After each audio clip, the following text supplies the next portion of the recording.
श्री शिवाय नमस्तुभ्यं दोस्तों, हर हर महादेव, जय महाकाल। मैं प्रतिभा शर्मा एक बार फिर से स्वागत करती हूँ आप सबका मेरे YouTube चैनल पर, जहाँ पर मैं पूज्य गुरु जी की कथा को सुनकर छोटे छोटे अचूक उपाय वीडियो के माध्यम से अपने शब्दों में आप तक पहुँचाने की कोशिश करती हूँ, जिससे आप सबका जीवन जो है वो सुखमय हो। तो एक वैसा ही अचूक और सरल उपाय इस वीडियो में मैं आप सबके लिए लेकर आई हूँ। सप्तमी तिथि यानी कि 24 सितंबर को पड़ने वाली सप्तमी तिथि के दिन करना है आपको इस विशेष उपाय को, जो कि बहुत आसान है, सबसे सरल है, जिससे आपके पितरों को मोक्ष की प्राप्ति होगी और वह खुश होकर आपको बहुत सारा आशीष प्रदान करेंगे। तो अगर आपके जीवन में भी पितृ दोष जैसी कोई समस्या है, आपको भी किसी पंडित ने, किसी ब्राह्मण ने बताया है कि आपको पितृ दोष, काल सर्प दोष जैसी कोई भी समस्या आपके जीवन में है, तो आपको इस सप्तमी तिथि को इस उपाय को करना ही चाहिए, जो कि बहुत सरल, सबसे आसान उपाय। इसके लिए आपको करना क्या है, आपको लेना है एक पात्र में जल। पात्र कोई भी ले सकते हैं आप, कोई कटोरी हो, स्टील की, तांबे का, पीतल का, लोटा, गिलास, कुछ भी आप एक पात्र ले लीजिएगा, जिसमें आपने भरना है साफ शुद्ध जल अपने घर का, और साथ ही साथ आपने डालना है उसमें चावल का सिर्फ और सिर्फ एक दाना, जो कि टूटा हुआ नहीं होना चाहिए दोस्तों, पूरा आखा दाना जिसको हम बोलते हैं। एक चावल का दाना आपको उस पात्र में डालना है और ढक करके रख देना है आपको उस स्थान पर जहाँ पर आपके घर में पानी का स्थान है, यानी कि किचन में, जहाँ पर हम मटका रखते हैं, परिंदा रखते हैं, या पानी का जो भी स्थान आपके घर में है, उस स्थान पर इस बर्तन को ढक करके आपको रख देना है।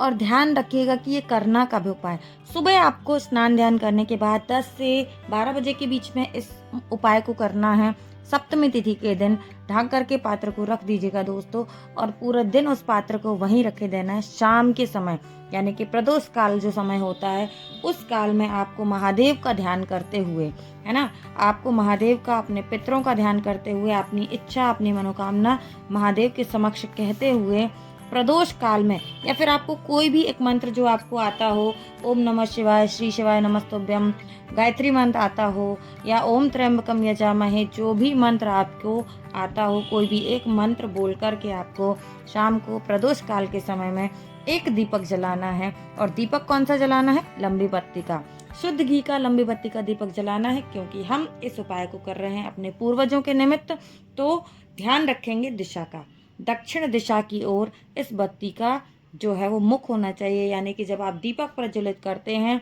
तो आपने ध्यान रखना है कि दीपक की जलती हुई बत्ती का मुख जो है वह दक्षिण दिशा की ओर होना चाहिए। और जब आप दीपक जला लेते हैं तो आपको दीपक जलाने के बाद हाथ जोड़ करके महादेव से, अपने पितरों से ये कामना करना है, और आपको अपनी इच्छा, अपनी मनोकामना उनके सामने व्यक्त करना है और कहना है कि हे महादेव, हे पूर्वजगण, जो भी हमसे भूल चूक हुई है उसको हमें क्षमा करें और अपना आशीर्वाद हमें प्रदान करें। ये ऐसी आपने कामना करनी है दोस्तों। और अगले दिन यानी कि अष्टमी तिथि के दिन सुबह स्नान ध्यान करने के बाद 10 से 12 बजे के समय के बीच में आप इस पात्र को ले जा करके शिवलिंग पे, यानी कि घर के शिवलिंग पर नहीं, मंदिर में, आपके घर के आसपास जो भी मंदिर हो, मंदिर में ले जा करके महादेव के शिवलिंग के ऊपर आप इसको समर्पित कर दीजिए। और इतना करने मात्र से ही आपके पूर्वज प्रसन्न होंगे। और आपके घर में अगर कोई बीमारी जैसी चीज हमेशा से लगी हुई है, आपके घर में कोई व्यक्ति जो है बार बार बीमार होता रहता है, कोई ना कोई बीमार रहता है, या कोई एक व्यक्ति जो सालों से बीमार है, जिसकी बीमारियां खत्म होने का नाम नहीं रही हैं, तो आप यकीन मानिए कि जब आप अगले साल इसी समय में पहुंचेंगे, यानी कि श्राद्ध पक्ष में पहुंचेंगे, तब तक आपके घर से, आपके जीवन से उस बीमारी नाम की समस्या का अंत हो चुका होगा। तो सप्तमी तिथि के दिन पितरों के निमित्त और आपके घर की बीमारियों, दुख, कष्टों आदि के निमित्त से आपको इस उपाय को करना चाहिए, जो कि सिर्फ और सिर्फ एक चावल के दाने से करना है। दोस्तों, उम्मीद करती हूँ कि वीडियो में जो जानकारी आपके साथ में शेयर करती हूँ ये लाभदायक होती होगी। चलिए बात कर लेते हैं अब हम एक दूसरे उपाय की, जो कि बहुत सरल है और बहुत ही। अब यहाँ पर हमें लेने हैं 2 चावल के दाने। पहला उपाय जो वीडियो में मैंने आपको बताया वो सिर्फ और सिर्फ एक चावल के दाने से करना था। दूसरा उपाय जो है वो 2 चावल के दाने के साथ करना है। करना क्या है आपको, अगर आपका कोई काम नहीं चल रहा है, ठीक है, आपके सारे काम रुके हुए हैं, तो वैसे तो आप 16 दिन करें तो बहुत अच्छी बात है, पर अभी किसी भी दिन, इन 16 दिन में से किसी भी एक दिन आप इस उपाय को कर सकते हैं। आपने करना क्या है, एक चावल का दाना लेना है जो महादेव को समर्पित होगा, और दूसरा चावल का दाना जो है वो माता अशोक सुंदरी के स्थान पर समर्पित होगा। क्या करना है दोस्तों, लेना है आपको सिर्फ और सिर्फ 2 चावल के दाने, साथ ही साथ अपने घर से साफ शुद्ध पवित्र लोटे में जल लेना है, ठीक है। और लेकर के पहुंच जाना है अपने घर के आसपास के किसी भी मंदिर में, किसी भी शिवालय में, शिवलिंग के समक्ष वहां पहुंच जाना है। तो सबसे पहले जो आपके पास में जल है उसको समर्पित नहीं करेंगे मित्रों। जी हाँ, जो जल है उसको समर्पित नहीं करेंगे। सबसे पहले 1 चावल का दाना जो है वो आपको माता अशोक सुंदरी के स्थान पर समर्पित करना है, और दूसरा चावल का दाना जो है वो आपको भगवान शिव के ऊपर समर्पित करना है। और 2 चावल के दाने समर्पित करने के बाद क्या करेंगे, जो आप अपने घर से साफ शुद्ध जल लेकर के पहुँचे हैं उस जल को सबसे पहले आपको माता अशोक सुंदरी के स्थान पर समर्पित करना है। और पूरा जल नहीं चढ़ाना है, उस जल को थोड़ा सा बचा लेना है, यानी कि आधा जल माता अशोक सुंदरी के स्थान पर समर्पित होगा और उसी का बचा हुआ आधा जल जो है वो शिवलिंग के ऊपर आपको समर्पित करना है, अपना नाम और गोत्र बोल करके, ठीक है। अगर किसी को गोत्र नहीं आता है तो महादेव का नाम तो है ही, पर फिर भी आप अपना नाम और अपना गोत्र बोल करके इस जल को समर्पित कीजिए। आप यकीन मानिए कि आपकी जो भी जीवन की समस्या होंगी वह सब समाप्त हो जाएंगे। पितृ दोष जैसी कोई भी समस्या होगी वह भी समाप्त होगी। शादी, विवाह, प्रॉपर्टी, लेन देन, किसी भी तरीके की कोई भी इच्छा मनोकामना आपकी है तो सिर्फ इस 2 चावल के उपाय के करने मात्र से आपकी संकट परेशानियां दूर हो जाएंगी। दोस्तों, बात करने वाली हूँ इस वीडियो में मैं तीसरे उपाय की, लेकिन उससे पहले अगर आपको वीडियो अच्छा लगे, वीडियो की जानकारी अच्छी लगे तो चैनल को लाइक करें, वीडियो को लाइक करें, चैनल को सब्सक्राइब करें और बेल आइकन को प्रेस जरूर कर दीजिएगा ताकि आने वाले वीडियो के नोटिफिकेशन आप सबको समय पर मिलते रहें। चलिए बात कर लेते हैं वीडियो के तीसरे उपाय की, जो कि करना है आपको दूर्वा से